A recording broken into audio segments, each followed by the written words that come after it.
those individuals continue to work, knowing that their work is, and I need to unplug my phone, their work is going to continue to bring others, inactive participants, value, right? And that's the question.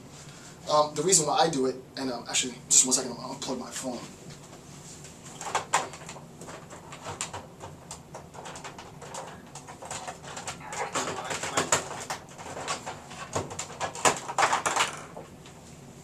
The reason why, the reason why I do it, as I said, is that I'm not doing this altruistically.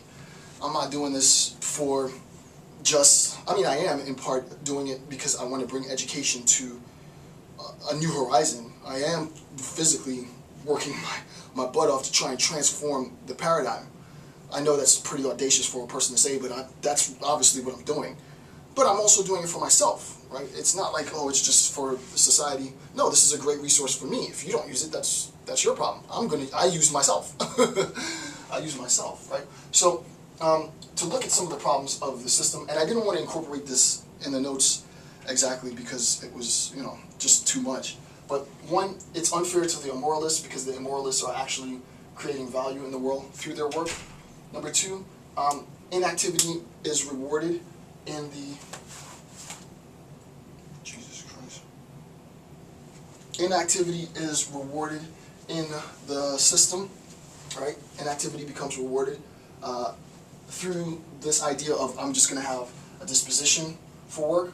The second thing is the system of value is based on a failure to understand work, right? So there is a huge problem within the community of inactive participants to understand the amount and the significance of actual labor to produce value. And then what do we end up having? Insatiable demand, right? We have unprecedented levels of consumption of value in the system. Obviously, all of this sort of transfers almost nicely to an economic capitalist model, if you will. The intent behind my lecture is not to do that, but obviously you can take it, I wouldn't say a deeper level, just a sort of, it would be a parallel move from sort of a moral, ethical dimension to socioeconomic rather than sociocultural.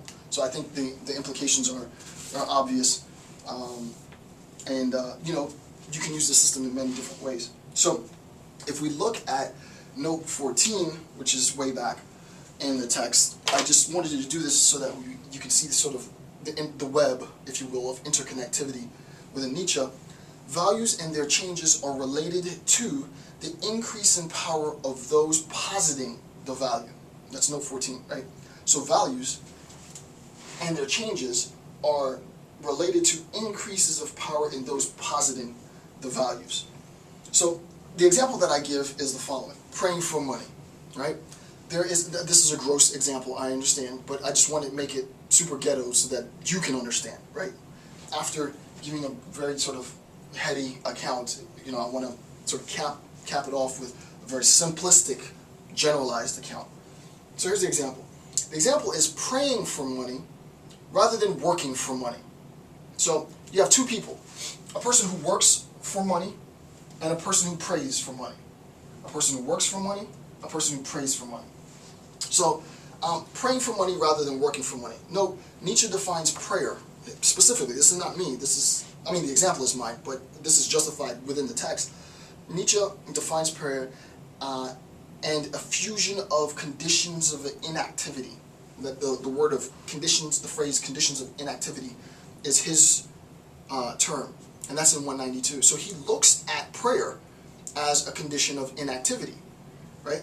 Insofar as you believe that, hey, all I'm going to do, I have to pay my car note, I have to pay my rent, I have to pay my mortgage, I have to pay my cell phone bill, whatever, and I'm going to pray, and I'm not knocking people's beliefs at all. This is Nietzsche. And I'm going to sit and pray and say, please, I need to pay my rent, I need to pay my bills.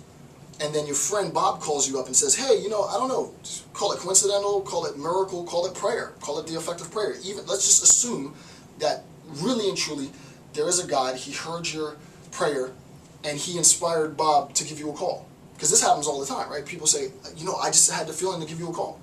So Bob gives you a call and is like, hey, what's going on? You say, hey, Bob, man, I really got to pay my rent. And Bob says, you know what, man, you know, lucky for you, I got a couple extra bucks. What's up? Okay, sure. How much is it? Bob gives you the money, right? So you get the money, your rent gets paid, but you don't have an understanding of how Bob got the money, right? He worked for it. He didn't pray for it. Super generalized, probably, you know, probably a wrong example to give, but Nietzsche, not me, says that prayer is a condition of inactivity. So any products, in scare quotes, that you get from prayer are conditions of inactivity. You could not have generated those products yourself.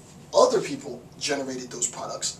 And insofar as they labored and you received the benefit of the product, you don't recognize the individual's work. You think it was a miracle. You think it came out of nowhere.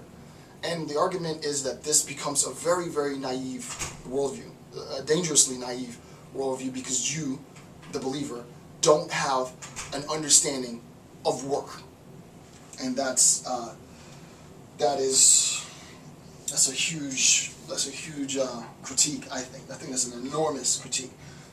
So I didn't mean to, you know, kill this example to death, but for me it's one of the strongest aspects of his critique in this whole book, in book 2. There are other things when we get to in a couple sections. We'll get to the discussion of good and evil, and I think that's heavy. But aside from the discussion of good and evil, now I think you know, this is probably the heaviest stuff that we've had in book 2. So again, this is why I'm completely fascinated by Nietzsche's text. All right, next point. Nietzsche directs his anger against the Christian church toward the entire Jewish population. For me, there's a lot of hyperbole here. There's a lot of generalizations here. I put the reference, you know, if you want to read on your own time, note 199 to 200 and note 202. Read it on your own. There might be some validation in the claim that Nietzsche was anti-Semitic. I'm not here to dispute that he was, or defend him, or critique him, but as I said before, those instances where I can't really derive anything of value from my lecture series, I'm going to just skip over. I don't think we should throw out all of Nietzsche because he might make anti-Semitic references. To say that his theory was, you know, sort of the construct with which Nazi Germany arose, I think is also false. I think it's not either he was for Jews and he was against sort of the establishment, which would become, you know, the National Socialist Party, because he was against socialism, and he could have been against Jews. He was against a lot of things. I mean, he was a nihilist. So those sections 199 through basically 202, I'm not discussing it.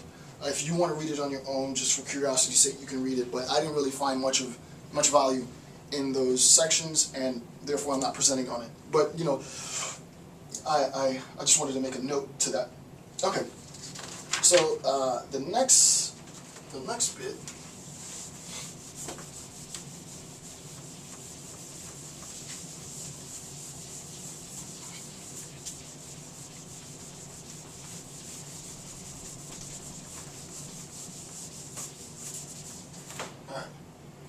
So the next thing is the drive. This is the bottom of page 33. To drive toward the unnatural. So the drive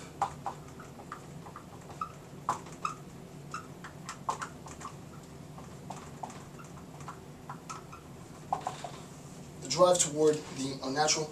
Bottom of page 33. Here's a quote from Nietzsche. Quote: "One drives nature out of morality when one says, 'Love your neighbor.'" That should be self-explanatory, right? One drives nature out of morality when one says, "Love your neighbor." Why? Because naturally speaking, my enemy is there to attack me, and in the natural world, you know, it's going to be fight or flight. I'm going to either destroy you, or I'm going to flee to preserve myself. There's not going to be any sense in which I'm going to allow you to attack me, and then as you're ravaging me, I'm going to, you know, turn another cheek and allow you to continue to destroy me. This is unnatural, right? So this is the drive towards the unnatural, right? So one drives nature out of morality when one says, "Love your enemy." 4, then the natural, and this is a quote, "Thou shalt love thy neighbor and hate thy enemy," in the law and instinct has become meaningless. right? The concept is that we love those who are good to us. This is us.